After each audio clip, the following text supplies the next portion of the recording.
Afternoon, everyone. I hope you are all keeping well and life is treating you good. It is Wednesday, the 31st of March 2021. Last day of March. Can't believe it. Where has the month gone? It's one of those. March is a funny kind of month. It's the storm after the calm of February. But life is good. Here in Parenting in My Pocket, Help Me to Parent HQ.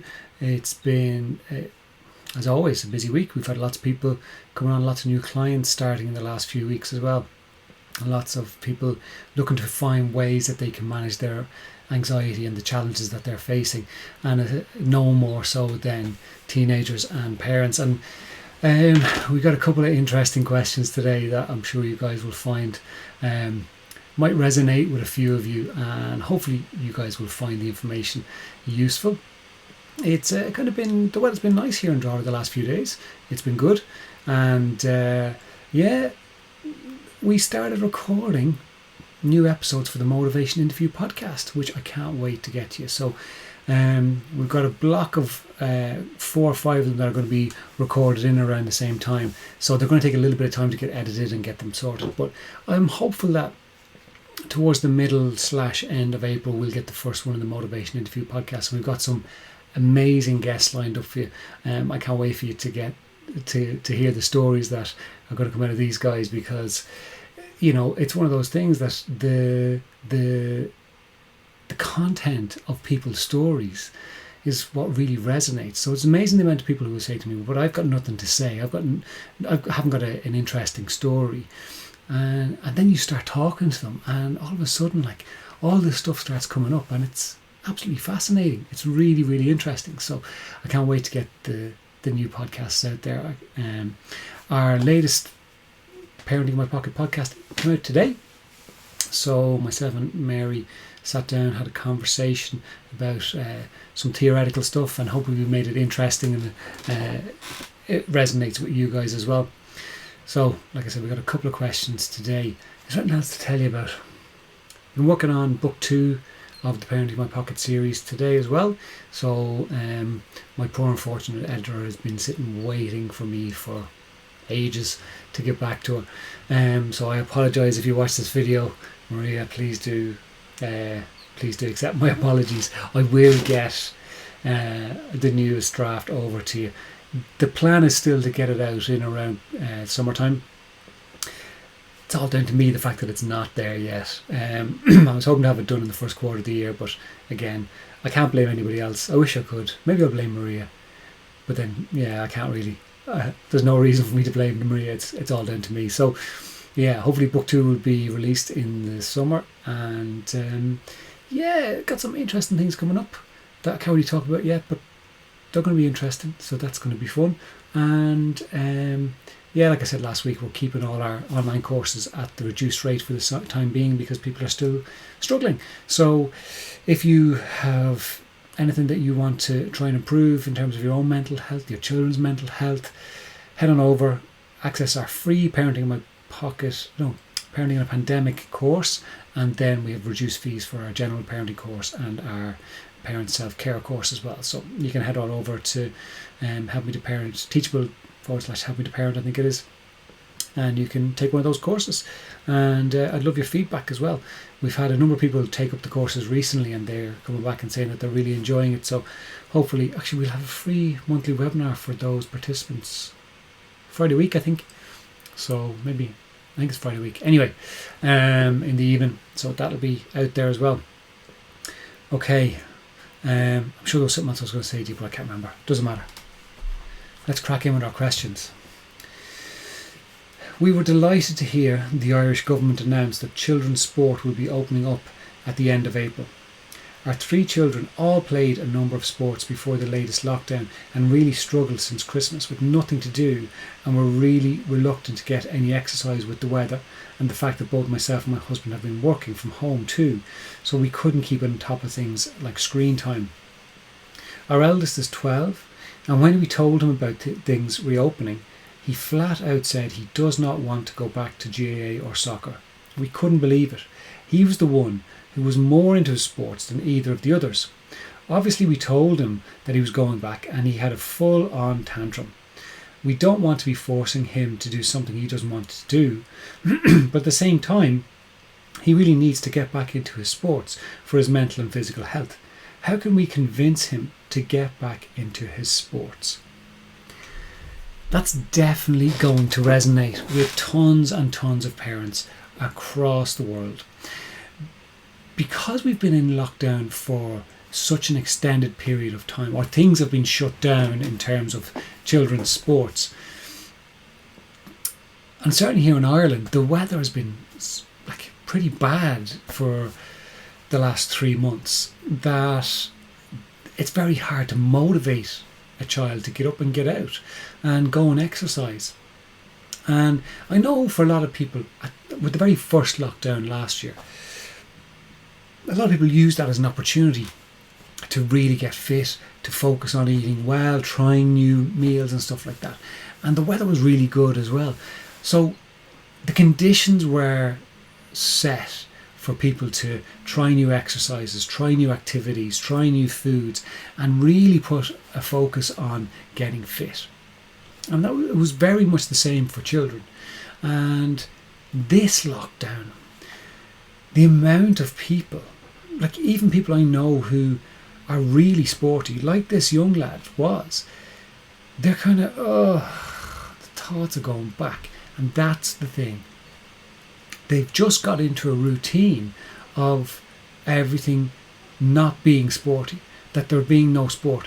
So they're just out of the routine of actually taking part in physical activity.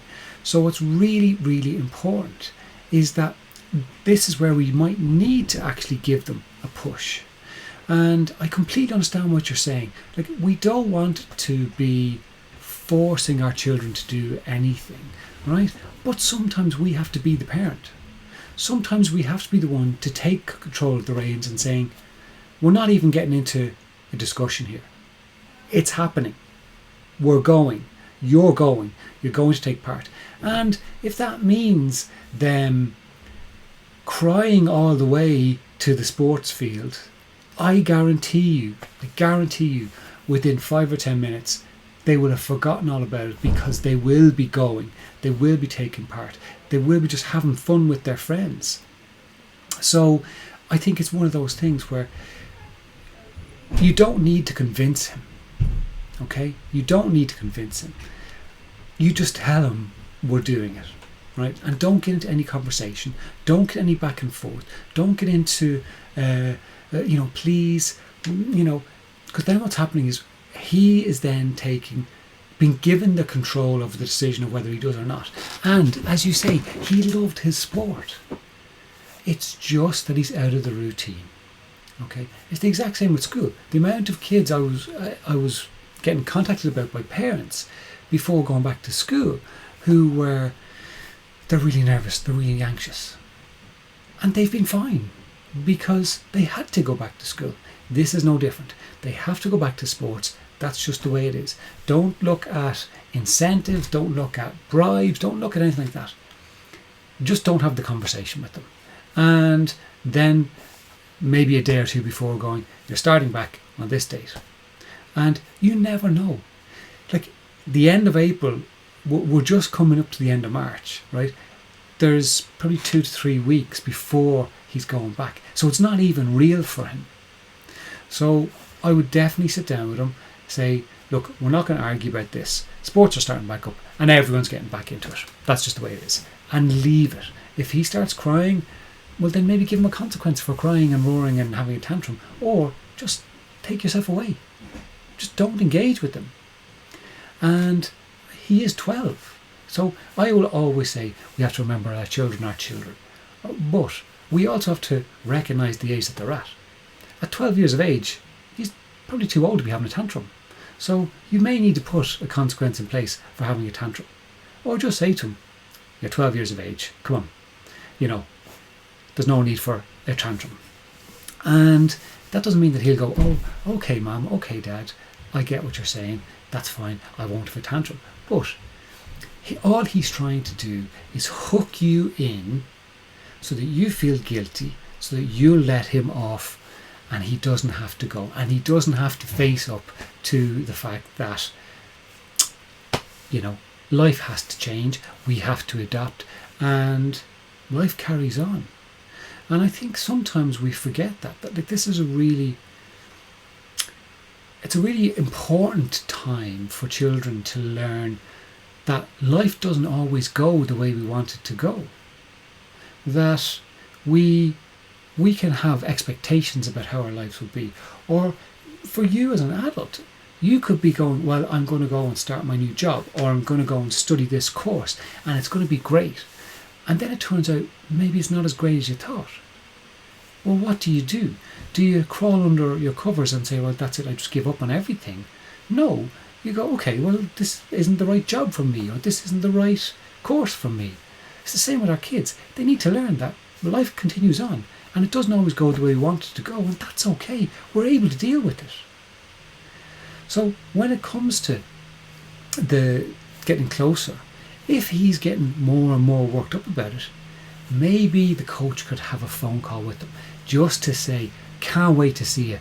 We've missed getting everybody out, and I'm saying to you, I especially can't wait to see you back on that pitch because you are such an important person, and it's going to be great crack.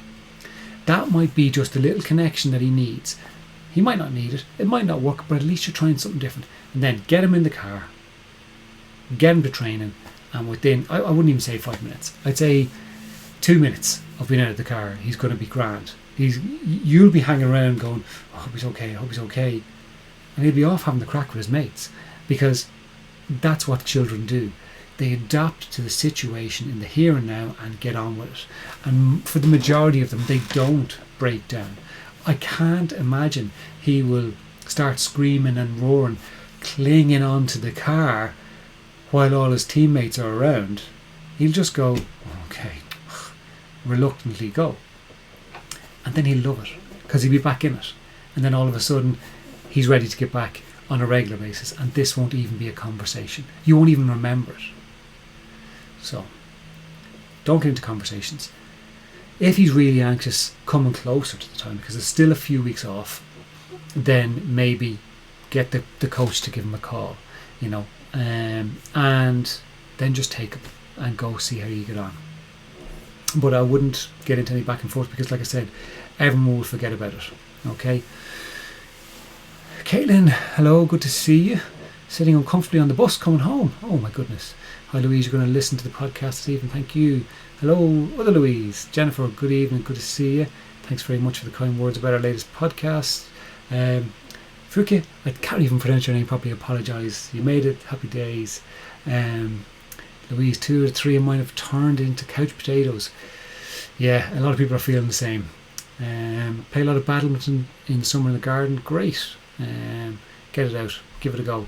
Is it just here, or does the live rustling? I don't know. It's hard to understand me because of the noise. I don't know what the noise is. I can't hear anything. There's somebody cutting grass outside. Maybe that's it. I don't know. Anyway, we'll crack on. What if I bring the microphone a little bit closer? Let's see if that works. I hope that's maybe a little bit better. Okay, second question. My twins are in 6th class, and so for those of you not in Ireland, that would be 11, 12 years of age. And the school have been talking about relationships and sexuality since they've gone back. I've always been dreading this discussion, as it's not something I'm very comfortable talking about. My daughter came home and was asking me questions about periods and giving birth, and I actually felt better than I expected about talking with her, as her questions were very matter-of-fact about it. This built up my confidence to talk to my son about what he learned. When I approached him to see if he had any questions, he just shrugged and said, no, it was all silly stuff anyway, so I left him to it. A couple of days later, my husband came to me to say that he had looked at our son's phone and the history, and there were searches for porn on it. I was absolutely disgusted when I found out, and we took his phone off him for an indefinite period of time. Now though, I'm wondering, is there another way I should handle this? Maybe he's just curious. I don't want to just roll back on what we said, and my husband is still really angry. Have you any tips on how we can go about dealing with this now? Thank you. All right. The dreaded relationships and sexuality talk. I think